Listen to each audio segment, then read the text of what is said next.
Hey guys, welcome to lesson 3. We are finding definite integrals geometrically today, which essentially just means we're going to find area of shapes. And sometimes those shapes aren't super obvious, so I will do my best to explain. First two examples, A and B here. Let's read these together, okay? Again, reading these is going to come pretty easy in a little bit. The integral of the square root of 9 minus x squared between 0 and 3, okay, with respect to x. So I'm just talking about between 0 and 3. The only points I'm talking about are between 0 and 3. And that's the function given with respect to x. So if I wanted to talk about the integral as the area, I just need the area of this chunk right here, okay? Well, I know that's like a circle, so area would be pi r squared, but I only want a quarter of the circle. So I'm going to divide by 4. Pi times my radius of 1, 2, 3 squared divided by 4, and I end up with an answer of 9/4 pi.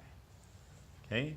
As long as I can read the integral, it's going to come pretty easy on something like that. Okay? I'm going to do this next example here. Again, we have to read this integral. So I have this 2x minus 2. That's given.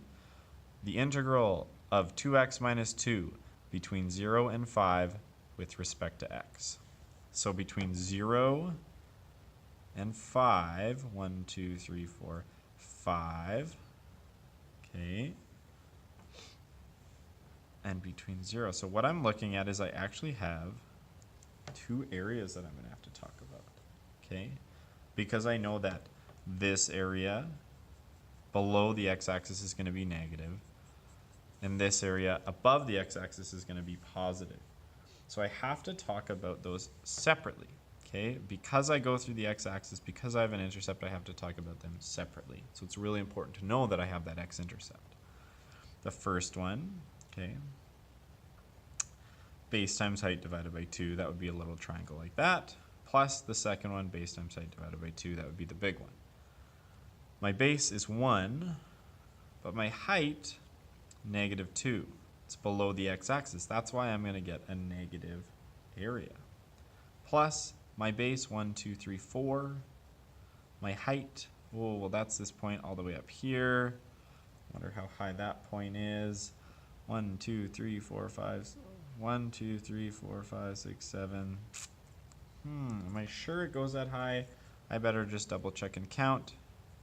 Since 2x minus 2 is my equation, 2 times 5 minus 2, 10 minus 2. Oh, that's actually 8. So it's a good thing I counted. Maybe this isn't a perfect line. Sorry, it's a good thing I didn't count. Okay, 10 minus 2, 8. 4 times 8 divided by 2. So I get -1 plus 16, or a final answer of 15. Okay, those are the first two questions. Okay, those are good to go. I'm going to end this video here, and video 2 will be me going through the other next two examples and moving on. You should attempt C and D before watching the video.